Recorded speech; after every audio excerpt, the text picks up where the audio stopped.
second lecture of Chapter 3. We are going to continue on with nomenclature, and today we are going to talk about molecular compounds as well as acids and bases. So in molecular compounds, and we talked about this last time, electrons are shared between two nonmetals, and that forms a covalent bond. This is different from ionic compounds in which electrons are being transferred from the metal to the nonmetal.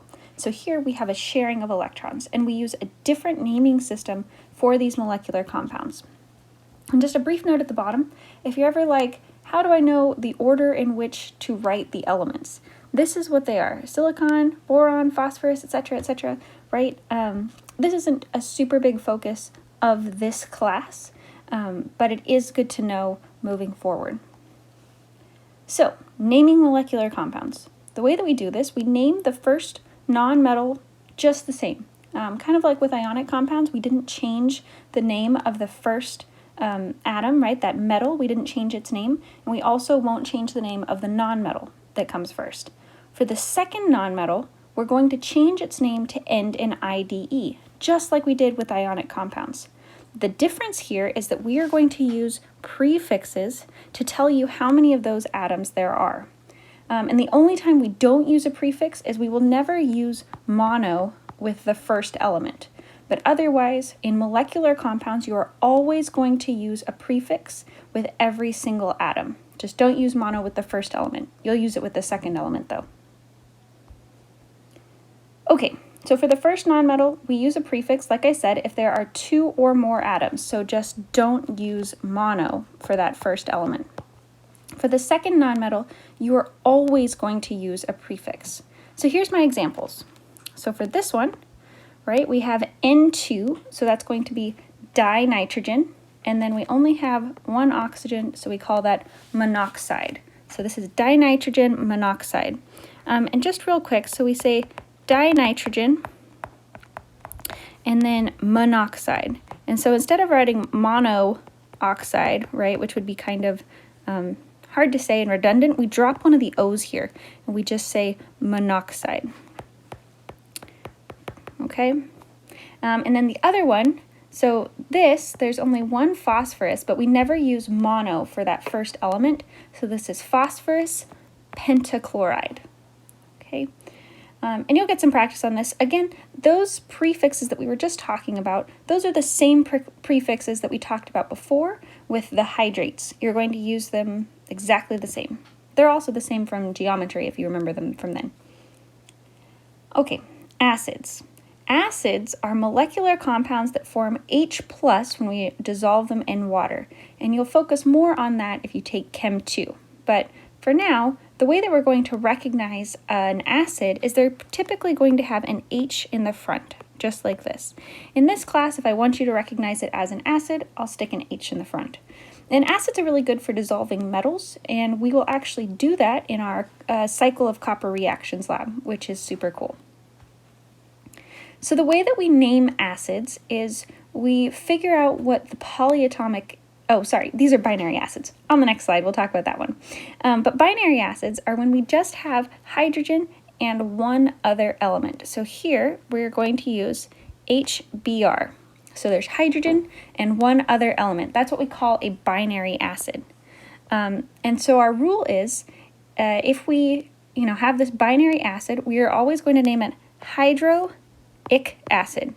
And the only thing that changes is what goes here, and that's going to be based on what element you have. So like HBr would be hydrobromic acid. So hydrobromic acid, right? The only thing that's going to change is this part in the middle here that's telling you that it's bromine. So here's some examples, right? It's always going to be hydro something ic acid. So like HCl is hydrochloric acid, hydrobromic acid, hydrofluoric acid, right? And so on and so forth. It's always going to be hydro something ic acid for binary acids. And you'll notice with this one down at the bottom that it doesn't matter that there's a 2 here. We're still naming it hydrosulfuric acid. Okay, the only thing that's different, right? The only reason there's a 2 is because sulfur is typically S2-, So it needed 2 hydrogens of that 1 plus to balance it out. So we have H2S. That's where the 2 came from. All of these other ones are from halogens like Cl-, Br-, F-, and I-, which is why they only have 1 hydrogen attached to them. Okay, polyatomic ions. So by now, you should have made your flashcards to start memorizing your polyatomics, and you should at least be familiar with them. If you're not, you're going to need to know them soon. Otherwise, none of this naming stuff is going to go well. So when we name an acid with a polyatomic, it depends on the ending of the polyatomic ion. If the ion ends in ATE, you're going to change it to ic acid. If the polyatomic ends in ITE, you're going to name it us acid. So this would be like HNO3. So that comes from NO3 minus, right? That's the polyatomic there. And we will all recognize that as nitrate. So it ends in ATE. So since it's nitrate, we name this nitric acid. So our ATE changes to be an ic acid. If we had HNO2, and we would recognize that as nitrite, right, NO2 minus, then we would name this as nitrous acid. Okay, so the end of the polyatomic tells us what the acid will be named as. So here we go. So if we look, we have, chlorate and chlorite. So this would be like HClO3. That would be chloric acid. And HClO2 would be chlorous acid. But we also have some polyatomics that have more or less oxygens than those. So here, the one above it, ClO minus, we would name that hypochlorous acid. So hypo tells us that it has 1 less oxygen than chlorite. So we know normal chlorite has 2 oxygens, so hypochlorite only has 1. And we still are ending in ITE, so it's still going to be an us acid. So it'll be hypochlorous acid. And then here we have an ATE, right? And the per tells us that it has 1 more oxygen than chlorate. So, right, chlorate has 3, so perchlorate has 4, but it still ends in ATE, so we call this perchloric acid, right? And so those are what you're seeing there on the right. So hypo means 1 less, per means 1 more. This is the same for series with chlorine, bromine, and iodine. So you see here that I have the chlorine series, but it looks exactly the same whether you have bromine or iodine. So if you had HBrO3, right, then we would call this bromic acid because BrO3 is the same, essentially, as ClO3. And we know that's chlorate, so we know this is bromate, right? The only thing that's changing is the halogen. And so we would name this as bromic acid. Okay, so you're responsible for knowing all of the halogen series. So chlorine, bromine, and iodine, they all follow this exact same pattern, even though the chlorine series is the only one shown on your ions to be memorized. Okay, you're responsible for knowing all of these. So go ahead and pause here and try to name the following acids. Once you're done, unpause and we can continue.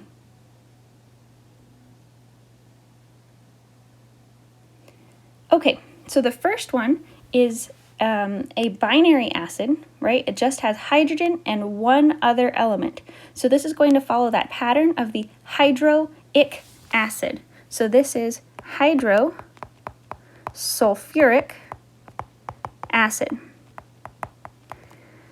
HClO3, right? We recognize ClO3 as chlorate. So this is chloric acid.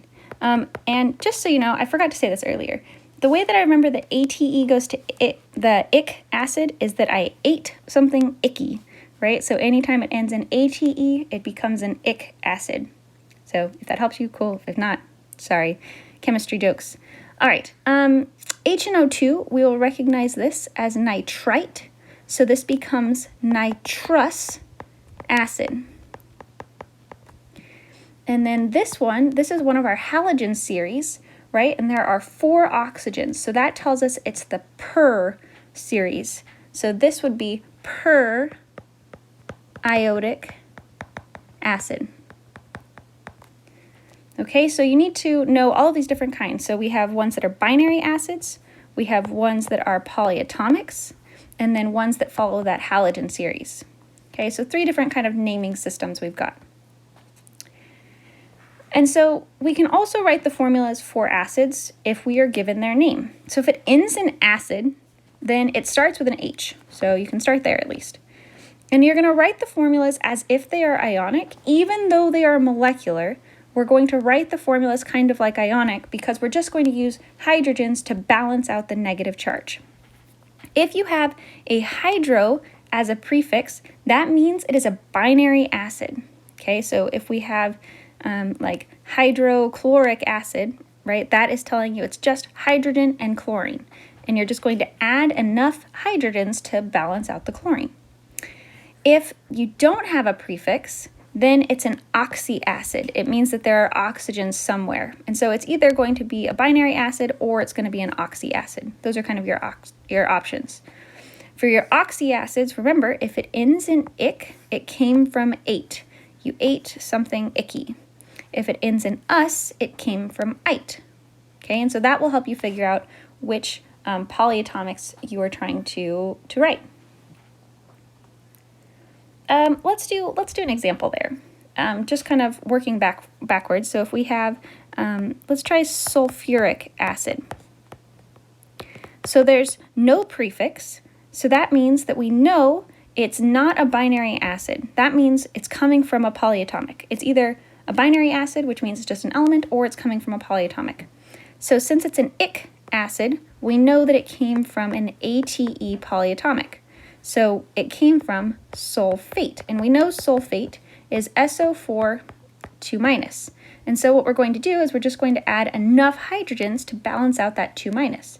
Each of the hydrogens is 1+, so we need 2 hydrogens to balance out sulfate, so it's H2SO4.